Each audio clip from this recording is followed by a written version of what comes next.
अस्सलाम वालेकुम फ्रेंड्स, मेरा नाम है सुमेर और आप देख रहे हैं सभी सुमेर यूट्यूब चैनल। दोस्तों, अक्सर आपने इन एक्टर लोगों को देखा होगा जब ये किसी टीवी शो में या फिर किसी प्रोग्राम में आते हैं तो कहते हैं कि ये एक्टर लोग जितने भी होते हैं ना, हम लोग बड़े हसास होते हैं, हमारा दिल बड़ा नरम होता है और हम लोगों के दुखों को बड़ी जल्दी महसूस कर लेते हैं। आम लोगों की निस्बत हमारे अंदर हसासियत ज़्यादा होती है और हम लोगों के दर्द दुख को बहुत जल्दी समझ जाते हैं। इसलिए हम लोगों के साथ बहुत प्यार करते हैं और जब भी हम कोई किरदार निभाते हैं तो हम उस किरदार में ढल जाते हैं क्योंकि हम हसास होते हैं। अब हसास मैं बार बार इसलिए कह रहा हूं कि आप लोगों को जो आज मैं बात बताने जा रहा हूं उसे सुनने के बाद आप लोग कहेंगे ये हसास होने के साथ साथ बहुत ज़्यादा जेलस भी होते हैं। ये उन लोगों से जेलस होते हैं जिन लोगों के साथ ये बैठकर खाते पीते हैं, जिन लोगों के साथ ये टाइम गुजारते हैं, जिन लोगों के साथ ये बैठकर अपनी जिंदगी की खास बातें डिस्कस करते हैं। उन्हीं लोगों से ये बहुत ज्यादा जलते भी हैं। कैसे? आज की इस वीडियो में मैं आपको बताने जा रहा हूं, लेकिन उससे पहले आप दोस्तों से गुजारिश है कि हमारे चैनल को सब्सक्राइब कर दें, बेल आइकन पर क्लिक करना हरगिज मत भूलिएगा। तो चलिए वीडियो शुरू करते हैं। तो दोस्तों, अब मैं आपको बताता हूं कि असल में हुआ क्या था। जैसे कि आप सबको पता है कि निदा यासिर का मॉर्निंग शो बहुत मशहूर है और लोग इसको ज्यादातर पापा कुटनी का मॉर्निंग शो भी कहते हैं और बहुत सारे लोग इसको कंट्रोवर्सी की दुकान भी कहते हैं। जैसा कि आप सबको पता है कि ईद गुजरी है, बड़ी ईद, और बड़ी ईद पर बहुत सारी सेलिब्रिटीज को निदा यासिर ने अपने शो में बुलाया और फिर ऐसी गेम्स खेली गई और ये जितनी भी गेम्स खेली जाती हैं, जितने भी सवालात किए जाते हैं, वो इस तरह से किए जाते हैं कि उन सवालात में से कोई ऐसी कंट्रोवर्सी बने जो सोशल मीडिया पर वायरल हो, जो मीडिया पर वायरल हो, या फिर किसी एक्टर की दूसरे एक्टर के साथ दुश्मनी बन जाए। निदा यासिर के प्रोग्राम में आई हुई आयशा उमर, हरीम फारूक और याले सरहदी से पूछा गया कि अगर आप इन सेलिब्रिटीज में से कोई एक होती तो आप अपनी जिंदगी का सबसे पहला काम क्या करती। जब आयशा उमर से पूछा गया कि अगर आप निदा यासिर होती तो आप अपनी जिंदगी का सबसे अहम काम क्या करती, तो आयशा उमर ने निदा यासिर के मुंह पर ही कह दिया कि मैं मॉर्निंग शो छोड़कर 1 साल के लिए पूरी दुनिया घूमने चली जाती और बच्चे यासिर के हवाले कर देती और कहती मेरे बच्चों को तुम संभालो और मैं दुनिया घूमने जा रही हूँ। मैं छोड़ दूंगी मॉर्निंग शो।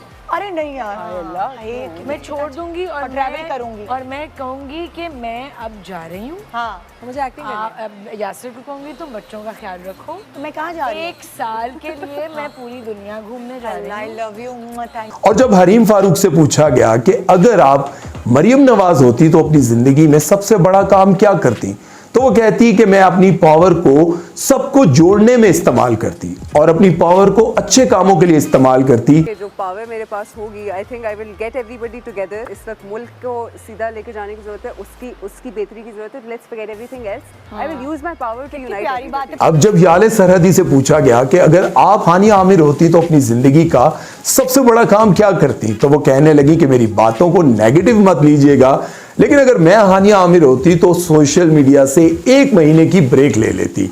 अब जैसे ही याले सरहदी ने यह बात की तो आयशा उमर फौरन से बीच में घुस आई और वो कहने लगी ना ना ना ना ना, अगर मैं हानिया आमिर होती तो 1 महीने के लिए नहीं, कम से कम 1 साल के लिए ब्रेक लेती, क्योंकि हानिया आमिर सोशल मीडिया की वजह से ना जाने कौन कौन सी मुसीबतों को झेल चुकी हैं और उन पर किस किस तरह की तनकीद हो चुकी है। याले सरहदी, मुझे क्या बना दिया आपने? हानिया क्या? She might come up. Yeah.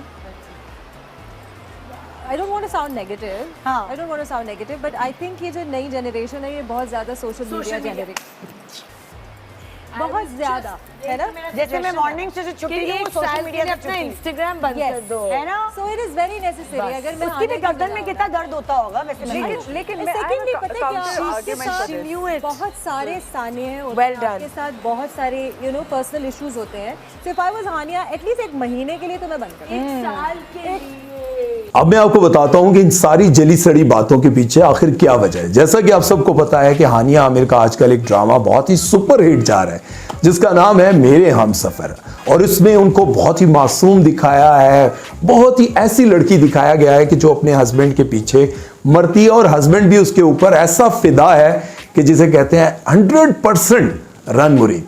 लेकिन वो ड्रामा इतना सुपर हिट हुआ है कि आप सोच भी नहीं सकते। मेरे पास तुम हो के बाद और खुदा और मोहब्बत के बाद अगर 2 ड्रामे इस वक्त सुपर हिट जा रहे हैं जिन्हें सारे लोग बहुत ही शौक से देख रहे हैं, तो वो है कैसी तेरी खुदगर्जी और मेरे हमसफर। ये दोनों ड्रामे इस वक्त सुपर हिट जा रहे हैं और आपको ये भी बताता चलूं कि ये ड्रामे सिर्फ पाकिस्तान में नहीं बल्कि इंडिया में भी बहुत फेमस हो चुके हैं और बहुत पॉपुलर हो चुके हैं। लोग वहां पर भी इन ड्रामों को बहुत पसंद कर रहे हैं। अब मैं आपको यहां पर बताऊं कि हानिया आमिर की इसमें एक्टिंग बहुत जबरदस्त है, बहुत ही मासूम दिखाया। हालांकि पूरे ड्रामे में हानिया आमिर को रोते हुए ही दिखाया, लेकिन उनका वो जो मासूमियत वाला चेहरा और उनकी एक्टिंग वो बहुत आउटस्टैंडिंग थी। अब इस सारी बातों के पीछे आखिर क्या वजह है आप जानते हैं। जैसे ही आप देखते हैं कि उम्र बढ़ती जाती है और लोगों को किरदार वो वाले नहीं मिलते जो उनको मिलने चाहिए थे, या फिर वो सोचते हैं कि मुझे हानिया आमिर की जगह कास्ट कर लिया जाता तो मैं इससे भी ज्यादा अच्छा कर सकती थी। और जैसा कि आप सबको पता है कि आयशा उमर आपको बुलबुले के अलावा किसी और ड्रामे में नजर नहीं आती, और अभी एक ड्रामा आया है जिसका नाम है हब्स। उस ड्रामे में आप उनका छोटा सा किरदार देख सकते हैं। अब ये मैं नहीं कहता, उनकी इंडस्ट्री के बाकी सारे लोग कहते हैं कि आयशा उमर को नबील के अलावा कोई और कास्ट करने के लिए तैयार ही नहीं है। आयशा उमर है, ठीक है, एमसी है, कहीं इंग्लिश बोलती हैं, बर्गर लगती हैं और बुलबुले करती हैं। बुलबुले ही करती हैं। हाँ, बुलबुले ही करती हैं। अब उनकी फिल्में वगैरह आती रहती हैं, उनमें भी छोटे मोटे किरदार होते हैं या बड़े किरदार होते हैं। फिल्मों के अलावा आपको सिर्फ वो बुलबुले में नजर आएंगी। अब मैं आपको ये बात बताता हूं कि जब उम्र बढ़ती है तो फिर एक अंदर एक अजीब सी जंग शुरू हो जाती है। उसको नजर आ रहा होता है कि अब मैं हीरोइन से नीचे आने लग गई हूं। और जैसा कि आप सबको पता है कि इफ़त उमर भी बढ़ती उम्र के साथ अब गुस्से में रहने लग गई हैं। वो भी कहती हैं कि आजकल की नई एक्ट्रेस के तो नखरे नहीं मान किए जाते। वो कहती हैं कि मैं भी एक वक्त था, बड़ी एक्ट्रेस थी, मेरा भी बड़ा नाम था, मैं भी ड्रामों में बड़े बड़े किरदार अदा करती थी, लेकिन आजकल की एक्ट्रेस की तरह नहीं, इनके तो नखरे नहीं मान किए जाते। इनको मेकअप आर्टिस्ट अलग चाहिए, इनको कमरा अलग चाहिए, एक बंदा चाहिए जो हर वक्त इनके चाय पानी जूस का ख्याल रख सके। हमने तो ये नखरे नहीं किए, अब वक्त बदल गया है। आयशा उमर को भी ये बात समझनी चाहिए कि उम्र के साथ साथ आपको उन तमाम तर किरदार को एक्सेप्ट करना पड़ता है जो आपके चेहरे से झलक रहा होता है। और अगर हम बात करें याले सरहदी की, तो वो मरहूम खयाम सरहदी साहब की बेटी हैं। और जैसा कि आप सबको पता है कि पीटीवी के दौर में खयाम सरहदी साहब ने खूब काम किया, बहुत सारे सुपरहिट ड्रामों में काम किया, रेडियो में काम किया, थिएटर में काम किया, फिल्मों में काम किया। वो खूबसूरत तो थे, उनकी पर्सनैलिटी भी बहुत अच्छी थी, लेकिन उनकी आवाज वो बहुत जबरदस्त थी। उसकी वजह से डायरेक्टर प्रोड्यूसर उनको बहुत पसंद करते थे। याले सरहदी अपने वालिद की वजह से इंडस्ट्री में तो आ गई, इनको काम भी मिल गया, लेकिन बदकिस्मती से वो अपने वालिद की तरह इतना नाम ना बना पाई और फिर उन्होंने शोबिज इंडस्ट्री से एक ब्रेक ले ली। और काफी अरसे बाद जब वो इंडस्ट्री में वापस आई तो उनको छोटे छोटे किरदार मिलने लग गए।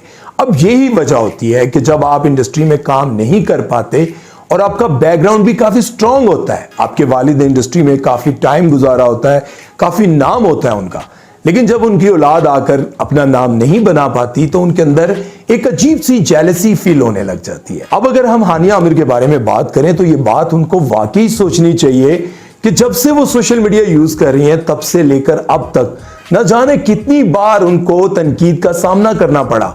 बहुत सारे उनके ड्रामे भी हिट हुए जिन ड्रामों में भी उनको तनकीद का सामना करना पड़ा। एक ड्रामा उनका आया था कि 5-5 लड़कों को उन्होंने एक टाइम में अपने पीछे लगाया होता है और इसी मासूम चेहरे के साथ वो लोगों के साथ फ्लर्ट कर रही होती हैं।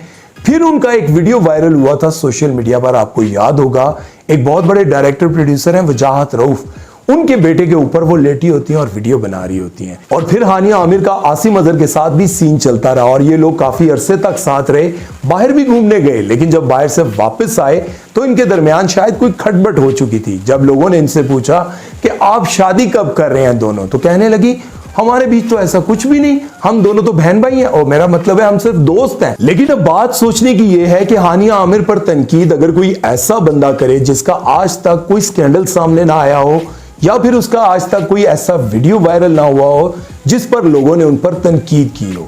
अब जब आयशा उमर उन पर तनकीद करेंगी तो फिर लोग जाहिर है आयशा उमर को ये कहेंगे कि पहले आप अपने सीन देख लें। सीन से मुराद आयशा उमर का भी एक फिल्म का सीन वायरल हुआ था, आप लोगों ने देखा, उन पर इतनी तनकीद हुई। उसके बाद जब आयशा उमर बाहर जाती हैं तो वो फिर ऐसे लिबास पहनकर तस्वीरें अपलोड करती हैं कि जब वो पाकिस्तान वापस आती हैं तो उनको बहुत सारे शोज में बुला लिया जाता है कि आप जब बाहर जाती हैं तो ऐसे ड्रेसेस पहनती हैं कि लोग आपसे नफरत करने लग जाते हैं। और फिर आयशा उमर को इतना गुस्सा आता है और वो स्टेटमेंट देती हैं कि अब मुझे लगता है कि लोगों ने मुझे इतना बदनाम कर दिया है कि मुझे शोबिस छोड़ देना चाहिए। अब आप लोगों का क्या कहना है? खुश रहें, आबाद रहें। सुमैर चौधरी को दीजिए इजाजत। अल्लाह हाफिज।